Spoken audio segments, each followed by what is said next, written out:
Knee replacement plan कर लिया और हम सोचते हैं कि जल्दी रिकवरी आ जाना चाहिए, मतलब पैसा भी कम जाना चाहिए, हॉस्पिटल का स्टे भी कम हो जाना चाहिए और जो डेली एक्टिविटीज़ है हम जल्दी से कर लें। सो उसके लिए क्या करना चाहिए?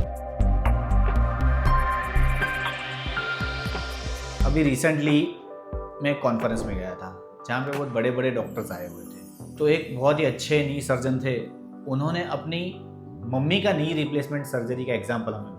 तो जो वीडियो हमने देखा उसमें उनकी मम्मी अच्छे से मूव कर पा रही थी, नीचे बैठ पा रही थी, बहुत बढ़िया था। मतलब आप देखोगे तो आपको लगेगा ही नहीं कि भाई नी रिप्लेसमेंट करवाया है। सो मैंने उनसे पूछा, सर आपने ऐसा तो क्या किया जो पेशेंट्स नहीं कर रहे हैं? मुझे तो हालांकि पता था कि उसमें डेफिनेटली ये चीज़ की गई है, तभी इतना सारा अच्छा रिजल्ट नी रिप्लेसमेंट का पॉसिबल है।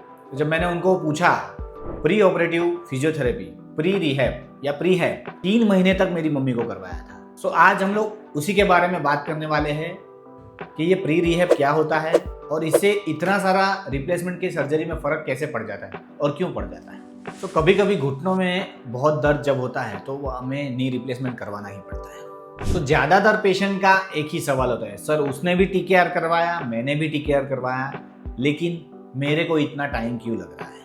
उनको इतना कम टाइम ठीक होने में लग रहा है। उसका रीज़न है ये प्री रिहैब। प्री रिहैब की वजह से क्या होता है, हमारा ऑपरेशन के बाद बहुत कम होता है और हम जल्दी से हमारे डे टू डे एक्टिविटीज़ में वापस आ सकते हैं।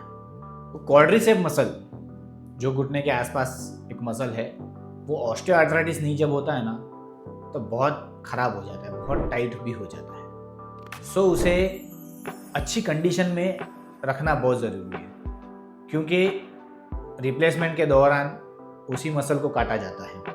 सो अगर ऑलरेडी वो ख़राब है, वापस सर्जरी में उसको काटा जाएगा या उसका फ्लैप निकाला जाएगा तो और ख़राब होने वाला है और कमज़ोर होने वाला है। सो प्री रिहैब कैसी चीज़ है कि जैसे हम कोई जंग में जा रहे हैं या कोई गेम में जा रहे हैं, उसके पहले हमने प्रैक्टिस कर ली हो, तो हम वो रियल लाइफ सिचुएशन जब आती है तो हम बहुत अच्छा खेल पाते हैं। बस जब रिप्लेसमेंट जैसी रियल लाइफ चीज़ आती है तो मसल्स अच्छे से तैयार रहते हैं प्री रिहैब की वजह से।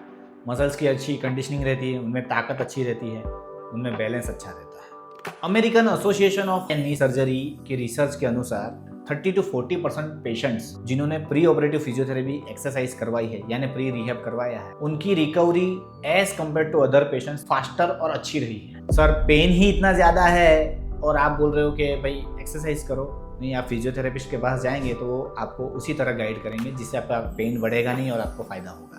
अब ये प्री रिहैब में कितना टाइम देना चाहिए? देखिए, आइडियली कोई भी मसल को 3 महीना वापस अपनी स्ट्रेंथ गेन करने में लग ही जाता है, लेकिन समझो इतना समय नहीं है तो आप 6 वीक्स तो पकड़ ही लीजिए। ये 6 वीक्स आपके अगले 6 महीने ऑपरेशन के बाद के बहुत अच्छे करने वाले हैं। प्री ऑपरेटिव फिजियोथेरेपी में फिजियोथेरेपिस्ट आपके घुटनों को देखता है, जो क्वाड्रिसेप मसल बहुत टाइट हो गया है उसको रिलीज करने पे फोकस करता है, जो मूवमेंट लॉस हो गया है उसकी मूवमेंट पे फोकस करता है। फिजियोथेरेपिस्ट आपको एक कस्टमाइज प्रोग्राम देता है जो आपके टाइट मसल्स को लूज करता है और जो क्वाड्रिसेप मसल जो बहुत वीक हो गया है उसको स्ट्रॉन्ग करने में मदद करता है।